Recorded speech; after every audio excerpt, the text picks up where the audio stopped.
I'm going to start out by talking about abs. You know, abdominal muscles. You guys heard of six-pack abs? Yeah, that's when you just, people that really work out intensely, do a lot of crunches and sit-ups and all kinds of exercises, and they really get definition to those abdominal muscles. And when those muscles really get defined, then they kind of, you see them and it looks like you got 6 beer cans embedded in your abdomen. They're called six-pack abs because when you look at them, it kind of suggested the image of a six-pack. You say, wow, but this person really works out. Then there are the sort of six-pack abs that I think most of us have. The abs that look like we have consumed too many six-packs. That's the other kind of six-pack abs. Well, now what does this have to do with waist? Of course, I'm talking about the waist, but many years ago, there was a Dodgers pitcher for the Los Angeles Dodgers, and his name, Terry Forster. A good pitcher, left-handed, really good pitcher, had a long career in the major leagues, but he was also known for not having just, he wasn't an athlete with the rock-hard six-pack abs. He wasn't a normal person with our sort of six-pack abs. Man, his abs were a whole case. I mean, he was rotund. He was large. Well, at that time during his career, there was this ad campaign for an educational charity. And then this ad campaign says, we need to contribute to our charity so we can send these young people to college because a mind is a terrible thing to waste. And his response was, a waste is a terrible thing to mind. But is waste, either kind of waste, this kind of waste or just a waste, a careless, extravagant use of something, kind of, throwing it away without really much regard to its value. Is that sort of waste really a terrible, isn't it a terrible thing to mind, or is it? Maybe it's not a terrible thing to mind. We don't really like to waste things. Those who go to lunch with me know that I don't waste the food that I take. I clean off my plate very thoroughly. I don't like to waste. No, I don't like waste at all. And you'd think that this kind of carelessness, this extravagance is just kind of throwing stuff away willy-nilly without really getting the full value out of it. That sort of waste, it seems like you ought to mind that. You ought to mind this waste because it'd be better for your health and well-being, and you ought to mind the waste of time, the waste of money, the waste of resources. Mind these things because you're not really getting the most out of what you have. That kind of waste is actually a good thing to mind and to try to avoid. And yet today, we'll be going over a scriptural passage, a story about a waste. And we can consider, was this a terrible thing to mind? This waste? This is a story about a waste of perfume. A waste of perfume. Now, anybody out there like perfume? Now, some of you are saying, oh yeah, I love perfume, I love it. Some of you are saying, like me, man, I'm allergic to this stuff. I mean, my wife can tell you that whenever she has something that's really fragrant, whatever kind of concoction it is, it has this wonderful fragrance to it. I call it stinky stuff. Because I tend to be allergic to really strong fragrances like that. And I know my little granddaughter, I was walking her to the park yesterday, and And she stops by, and there's this little bush with a rose in it. "Oh, Grandpa, you got to get down here and smell this flower." I said, "No, you go ahead and smell it, because if I do, I'm going to hack and cough and sneeze." And so it's a beautiful flower. Enjoy the fragrance. Enjoy it. It's wonderful perfume. It's really wonderful.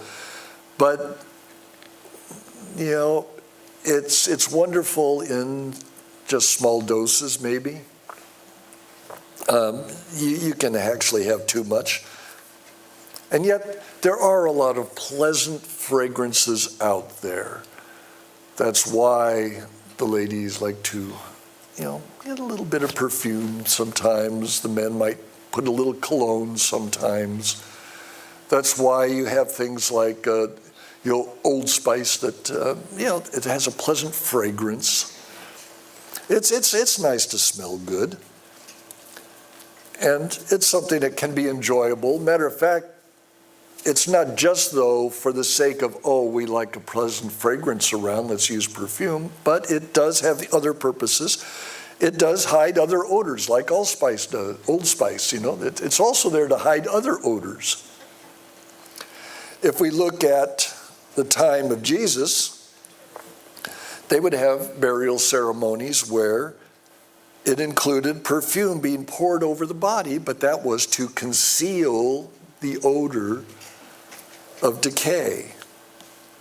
And today's story about a waste of perfume, this is one where Jesus is anointed with it prior to his death, but in preparation for it as he approached the end of his earthly life. Now, before we get to this passage, it's in John 12, we find several different accounts of anointings of Jesus in the Gospels. Matter of fact, each of the Gospel authors includes one. So there's several of them, and we need to sort through them first. Now, Luke's account is in Luke 7.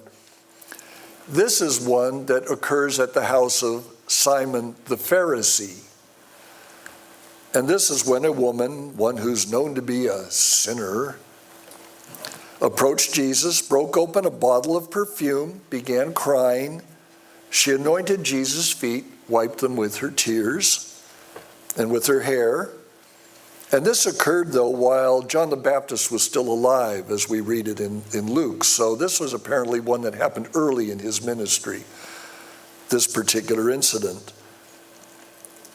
But when we go to Matthew and Mark, they're recounting the same anointing of Jesus with perfume, but this one is in the house of Simon the leper, different Simon, in Bethany, near Jerusalem. And it says that in those accounts that 2 days before that last Passover in Jesus' life, an unnamed woman broke an alabaster jar of fragrant oil, of perfume, and broke it over and poured it on his head. Now we come to John 12. Now I'm trying to sort out, is John 12 talking about the same incident as Matthew and Mark? We know that Luke's is earlier. This one is at the end of Jesus' life. Is this the same incident, or is it a different one? Well, we look at the accounts between John and then Matthew, Mark. They both occur in Bethany. Okay. Now, in John's account, it says that Jesus came to Bethany 6 days before that Passover. Matthew and Mark say that the incident of the anointing was 2 days before. Well, it can still be the same account. It can still be the same incident. John doesn't say whose house it is. It could have been Simon the leper's house. He mentions that Mary or Martha was serving there, but that doesn't mean it was her house. So it could have been Simon the leper's house. It could be the same incident.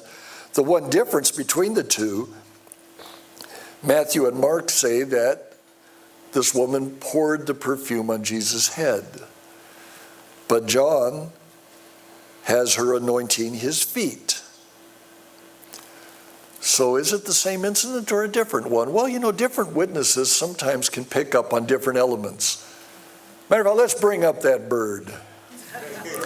Greg's been just itching to bring up the bird. Okay, take a look at that bird. What's the first thing, the thing that really stands out to you about that bird? What stands out to you about that bird? The mouth is open. Is there something else that stands out to you about that bird? It's a gray bird. A gray bird. Okay, different person sees a gray bird. Pink feet. That pink feet. See, pink feet. Red eyes. Those eyes. Ooh, those eyes. Those eyes, yeah. Isn't that something? Talking to someone? Yeah, that bird's talking to someone. He's talking to you. Listen up. Yeah. See, this is the thing. You can have different witnesses record something. They can see the same thing, but they might pick up on different elements of the same thing. So when Matthew and Mark say that, well, she broke it and poured it on his head, but John says she anointed his feet and wiped them with her hair, well, maybe both things. And it is the same incident in John that it is in Matthew and Mark. So that was just a little exercise to see how, different authors coming at it from different angles. Maybe Matthew, who was there, most likely anyway, as one of the 12, maybe when he was there and he noticed, wow, she broke that over his head, and then he's just busy yakking with the other disciples about what is she doing, and doesn't even notice that she moves down to work on his feet. Well, John, who was usually the closest to Jesus, notices the most intimate part of the encounter. So I tend to think that it's actually the same incident, but it's still debatable. It's debatable. Anyway, let's get to the passage in John 12 itself. Yes. Is there some perfume here? I think I'm allergic. John 12, beginning in verse 1. 6 days before the Passover, Jesus arrived at Bethany, where Lazarus lived, whom Jesus had raised from the dead. Here a dinner was given in Jesus' honor. Martha served, figures, while Lazarus was among those reclining at the table with him. And then Mary took about a pint, and this is Mary, the sister of Lazarus. Now, she's identified in this account. All the other accounts, the woman's not identified, but in this one she is. This is Lazarus' sister, Mary. She took about a pint of pure nard, an expensive perfume. She poured it on Jesus' feet and wiped his feet with her hair. Thank you. And the house was filled with the fragrance of the perfume. Oh, boy. Now, a little bit of perfume goes a long ways. You got to think about that. But one of his disciples, Judas Iscariot, who was later to betray him, objected. Why wasn't this perfume sold and the money given to the poor? It was worth a year's wages. Whoa. He did not say this because he cared about the poor, but because he was a thief, a keeper of the money bag. He used to help himself to what was put into it. Leave her alone, Jesus replied. It was intended that she should save this perfume for the day of my burial. You will always have the poor among you, but you will not always have me. So there we have our passage. Maybe I'll take advantage of this. This is just pure water, right? It's not scented, not flavored. Yes, wonderful. Thank you. So let's consider then this passage. Jesus has been approaching his death for the last few chapters of John, especially since he raised Lazarus from the dead. And when it comes to the last weeks of Jesus' life, all of the gospel accounts slow down. when you read them, they skip through a lot of his life. I mean, Mark goes, straight to the beginning of his ministry, pretty much. But there's, something about his life as a baby, and then there's a little bit about as a 12-year-old, and then all of a sudden, boom, just like that, he's a full-grown man. And then you just skip through his ministry through 3.5 years. And in some instances, a whole year might pass within a few verses. But then, when you come to the last few weeks, this narrative really, really slows down. His dialogue, his prayers, his teachings reported in detail. So that's one thing to note. We're getting into that part of the story here in John 12 where everything is slowing down and we're getting detail, minute by minute practically. Now a note about Bethany. Bethany is translated by some to mean a house of figs, because there's a lot of fig trees in the area. Others translate it as a house of misery. Is that because the people there didn't like figs? Actually, they speculate that it meant house of misery because it was a designated place for the sick and those with contagious diseases like Simon the leper. So maybe that's, where they send you if you're just kind of somehow contaminated or contagious, that you go to Bethany. It's a couple miles outside of Jerusalem. The speculation is it was really more of a subdivision than a real town, so to speak. And even now, it only has a population of about 1,000. The traditional tomb of Lazarus is still there, because even though Lazarus was raised from the dead, well, he went back eventually. Human like we all are. Now we have the characters of Mary, who's central to this story, and Martha and Lazarus. Remember how Martha had complained to Jesus that Mary wasn't helping with Martha's many tasks.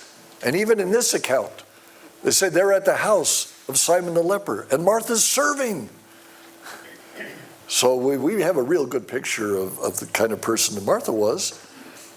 And Jesus had to remind her in that earlier account that Mary had chosen the better part to sit at Jesus' feet and listen. And that Jesus and Mary seemed to have this special relationship, a certain special understanding. Just think about it. When Lazarus died, now Lazarus, close friend, and even though Jesus is fully God, he's also fully man, and Mary and Martha and Lazarus were dear to him as a human being. They were dear to him. And when he heard that Lazarus died, he kept it together. He said, well, let's wait here. I hear he's sick. Okay, let's just wait here. And then, okay, let's go ahead and go down there and see him. And he knows already that Lazarus has died, but he's still keeping his composure. Okay, let's go down there. Martha comes out to meet him. And Jesus still keeps his composure when he meets up with Martha. They have a good talk. They kind of have a theological talk, about the resurrection. But when Mary approaches him, that's where we read that verse in John 11 that says Jesus wept. When she comes to him saying, if you'd been here, he wouldn't have died. That's when he actually loses his composure and breaks down, and he cries. There's something about his relationship with Mary that really brings out his emotional side. And maybe it's because of that special understanding that Mary just gets it somehow. Her sister thinks she's not doing what's more important, but she's the one who gets it. The one who really understands what matters the most. Jesus would reveal himself to people And people would, who would first note that he really was something different, he would reveal himself to people that were kind of, the less than people. The demon-possessed man, he lives among the tombs, cuts himself. Jesus casts the demons out. He's the one that says, oh, let me follow you. And Jesus says, no, go and tell everybody what I've done for you. And he does. He does. The Samaritan woman, she's been through 5 marriages. She's living with another guy. She comes to the well in the middle of the day to avoid everybody else, all the neighbors, because of her bad reputation and all, and she just doesn't want to take the abuse from the way that she has lived. And yet, when Jesus encounters her and they have the conversation, and she says, wow, this could be the Messiah. She seems to get it. And then there's Mary. She doesn't help her sister. She shows up at this party with this expensive bottle of perfume, and she wastes it. She pours it on Jesus and wastes it. And yet, she's the one who gets it, who seems to get the picture of what really matters. Just think about this account. She comes in, she breaks that bottle of perfume, she pours it on him, she wipes his feet with her hair. And it's like the whole story just, it kind of, we talk about slowing down, it comes to a stop. Imagine the scene. Everything just comes to a stop. Look at what's happening here. What is this? John has this narrative that's going along at this nice clip. Jesus is teaching, he's preaching, he's healing, he's dodging bad guys. You've got miracles, you've got near misses, left and right. You have these cultural elite and religious authorities that are closing in on him. He's showing his emotional side, weeping at Lazarus' tomb. And then you come to this account, and all of a sudden everything just kind of seems to stop. It stops, and then we just go along, detail after detail, very slowly through the last days, up to the crucifixion and then the resurrection. So now let's talk about this waste of perfume, this waste of stinky stuff. It says that Mary poured perfume worth a year's wages on Jesus' feet.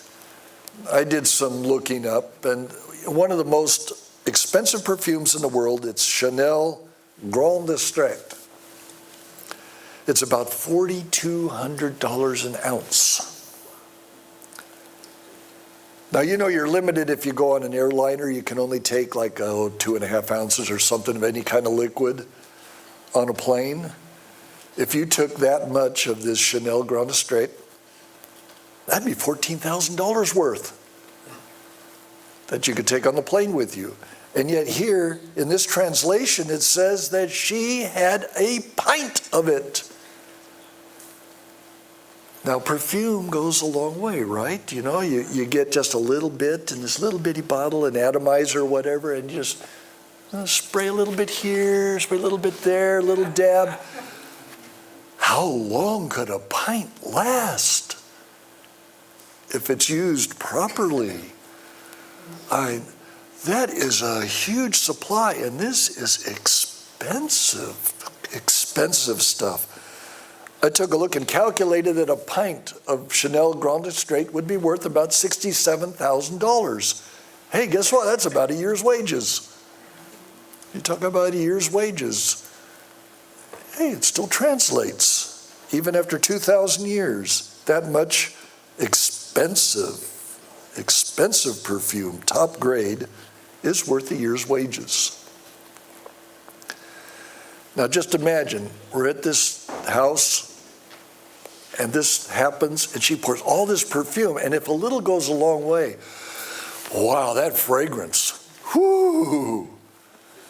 Some of us are running out gagging and sneezing, but that is a lot of fragrance. Some of you might remember years ago, we used to have midweek Bible studies at the Horsemen's Association building off of Longview Drive. And, when Wayne Dunlap was serving in this area, now one time he arrived to do the Bible study, and he brought with him something from up in the town of Williams, restaurant up there that I love, Louis Cairo's Italian restaurant up in Williams. I love the place. I've been there when my aunt and uncle still lived in Williams. Of course, I'd visit them. And after my uncle died, I'd go up there and visit my aunt, and we could actually walk. We could see her house from the back door of Louis Cairo's. So we could walk over there and have lunch. Well, Louis Cairo's has this specialty called Louis bread. Louis bread is garlic bread to the max. Garlic bread where the garlic is chunky and moist, and it's slathered on really thick. Oh, I love that stuff. My aunt hated it. She said, forget that, I'm having the shrimp salad, but I love Louis bread. Anyway, Wayne Dunlap shows up to conduct this Bible study, and he's got an order of Louis bread that he picked up on his way down. He'd been up north doing something, and he stops by Cairo's, and he picks up an order of Louis bread, and he brings it into the hall with him. And he has it sitting up there, and even though it's wrapped in foil, the aroma fills the room. And fans of garlic bread like myself are thinking, oh, that's wonderful. And other people are saying, I'm gonna die. It's just, oh. And that's just kind of like what was happening here in Bethany. You had this incredible fragrance filling the room. That had to be awfully strong odor. Just, wow. The kind of odor that not only filled that room, but I wonder how much it might have drifted outside and had other people, what is that? We got to go and see what's going on over here. You know, draws other people in, that fragrance. Wow. What is that? But here's where we get to the waste. This is a waste of perfume. How the disciples reacted. And they reacted this way in the Luke 7 account. They react that way to this account as well in Bethany. Why this extravagance? Why not sell the perfume, give the proceeds to the poor? You know, why fill the room with this fragrance? Why pour this stuff on Jesus like this? And it's not just Judas, it's all the disciples that reacted that way. All of them thought, wow, what a waste. What a waste. This is a waste that is something we mind. We do, we mind this waste. This is bad. They asked, why this waste? And we can do that. Especially now in our age, we live in an age of efficiency. We live in an age of effectiveness. We live in an age where we want to get bang for the buck. You know, we say, well, you know what? Reading a book, that takes too much time and energy. I'm going to have an audio book so I can listen to it while I'm doing other stuff. I got to be effective. I got to be efficient. You know. Now, if you're listening to audio books because it's just hard to read the print, that's another matter. But there are people that just, I want the audio book so I can do other stuff while I'm listening. And I can be more efficient, more effective. I don't want to waste my time. I don't want to waste my eyes, my effort. Shopping. Oh, wow, shopping. You know, that just takes too much time, too much effort. I'll just go online. Even if it's groceries. Yeah, I know I have to have food to live, but I'll just get Uber Eats or some, other delivery service. So I can be doing other things and not waste time and effort in getting my shopping done. Just go online, one click, and there you go. Isn't that wonderful? It's taken care of. We can do other stuff. We want bang for our buck. And anything else, well, that would just be a waste. A waste of time, waste of money, waste of effort. you know. Well, then what in the world are you people doing here today? Because think of this. Faithful believers choosing to stop everything and go to church. You chose to stop everything and go to church. Now, is there a product produced here? Is there any entertainment value?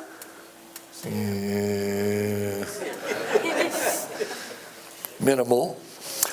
This is a place where you give money instead of making it. Right? Why this waste? And church is imperfect. That's not my fault. Church is imperfect. I mean, just think about it. If you want to hear music, why don't you just go to iTunes, Spotify, or something like that, and you'll get it really, wow, professionally done. If you want to hear a sermon, if you want to hear a good sermon, well, you can go online, you can look one up. You can look one up. Why settle for this? Why waste your time on this humble gathering? You know, is this waste a terrible thing to mind? Is it? Well, yeah, it is a terrible thing to mind this waste. And why is that? You know, we have a deeper thirst, a deeper hunger, something only this humble gathering can address. Mary had that deeper thirst, that deeper understanding when she took that pint of very expensive perfume and wasted it. She had an understanding that this particular moment was worth that special bottle of perfume. She somehow knew it was time to stop and anoint Jesus. You know, we have all this stuff that's going on. We have all the important things that we have to do, that we have to deal with in our lives. And yet we also sometimes need to stop and let the fragrance of worship, the fragrance of a life-changing relationship with Jesus Christ, fill our house. Judas has the classic question, why wasn't this sold and the money given to the poor? He was recommending a good thing. The other disciples agreed, that's a good thing. It was a good thing, but it was the enemy of the best thing at that time. He's offering a sensible alternative. I mean, that would be the sensible thing. Hey, you can get $67,000 out of this and give that money to the poor. Isn't that sensible? Isn't that good? But here is where we see Jesus telling them, I'm more than just another prophet calling you to moral action, to some kind of, wonderful obedience to God. He accepts and he commends Mary's act of worship. Any other prophet worth his salt would have torn his clothes at that point. I mean, worship's only meant for God, right? And Jesus says, yep, that's right. And guess who I am?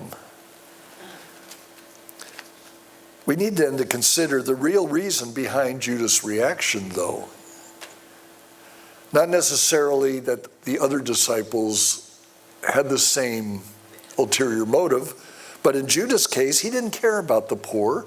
He liked to embezzle from the disciples' treasury that he was in charge of. He liked to, help himself to it. So he says, well, the noble thing is to sell this and give it to the poor, but underneath that, no, that's not what he's really about. He's secretive. He's taking care of himself. He knows that there's something special going on here with Jesus, but he's still focused on what doesn't really matter. He's still selling his soul for a handful of quarters. His priorities are obvious. In the end, he doesn't really care. He doesn't really trust, and he doesn't really believe. When he speaks, he's using hidden double meanings.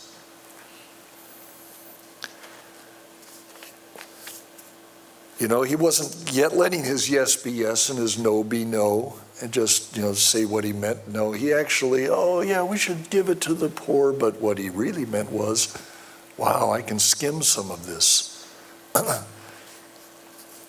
That secretiveness and those hidden meanings and that, the ulterior motives that he was concealing. But you contrast that with Mary. She takes a pint of this expensive perfume, she anoints Jesus' feet, wipes his feet with her hair, fragrance of the perfume filling the house, violating all these cultural boundaries. An unmarried woman was not to even touch a man, especially not a rabbi like Jesus. That was presumptuous. And then she let her hair down in front of all these men in the house. And that was strictly forbidden. But the contrast with Judas, he takes things in secret, he puts them away in secret. Mary's out in the open. She spills the perfume, she lets her hair go, she kisses his feet. Utter openness, complete abandon in worship. The perfume's gone in a moment, and yet the fragrance remained. The fragrance remained. An entire bottle. What a waste. Poured on Jesus so that he smelled like perfume, smelled like adoration, smelled like worship. It's possible that some of that actually was clinging to him, that soaked into him, that was clinging to him, that he still had some of that fragrance even as he went through the scourging, the crucifixion, and his death. That even as he died, he still had some lingering fragrance of Mary's act of devotion. That fragrance of grace still lingered on him. So you wonder, well, it seems like what Mary did was a waste. Why this waste? Was it a waste? Let's try another bird here. Because sometimes God's idea of waste and our idea of what's a waste, just might be different. Now, I don't know if you look at that. Wood duck. Just consider some gorgeous color, curves, design. It's a really, really beautiful bird. I know that there's a couple of brothers that do a little YouTube thing about birding, and they have this year's, instead of the NCAA tournament, they have, there's others that do different things. Well, they have a birding tournament, and people would vote for this bird over that bird, and they're down to the final four. And the wood duck made the final four for favorite duck in their contest this year. But you look at that, why this waste? Why waste all that beautiful color, all that beautiful design? I mean, there's plenty of dull little brown birds out there, and they get along just fine. This is pretty extravagant. Is this really necessary? And yet God says, no, I don't think it's a waste. You might, if you're going to be really pragmatic, think that, that's just a real waste of artistry, but no. God didn't think that wood duck was a waste of his, design capabilities and such. No, it's beautiful, it's wonderful, and we can take pleasure in it. So I want to go now to 1 Corinthians, because in concluding, I think here's really what I'm getting at, the point of why this waste? Is a waste a terrible thing to mind? Is waste in general a terrible thing to mind? Well, consider this. In 1 Corinthians 13 and in verse 3 we read, if I give all I possess to the poor and surrender my body to the flames, but have not love, I gain nothing. They wanted to sell the perfume and give the money to the poor, but if you do that and you have not love, you gain nothing. So think about Mary's act in wasting all that perfume. She could have done what the disciples suggested. She could have taken that perfume and sold it and given the money to the poor. She could have done that. She could have done it from a motive of feeling good about herself. Hey, I did a good thing. Yeah. She could have done it to gain praise for her generosity. She could have done it to do like Judas wanted to do. I'll sell it for this much, but I'm going to keep some of it for myself. Skim some of the proceeds while trumpeting to everyone how wonderfully generous I am. She could have done it to try to earn Jesus' favor, to earn God's favor. You have to be good to me now because look at what I did. She could have done that. She could have sold it. She could have given it all to the poor. From one of those motives, it would have been a good thing to do, but it would have been a waste. That would have been a waste. What she actually did was pour that perfume on Jesus, anoint him in anticipation of his death and burial. She did that out of uninhibited love for him, uninhibited devotion for Jesus. That was the driving force in her act.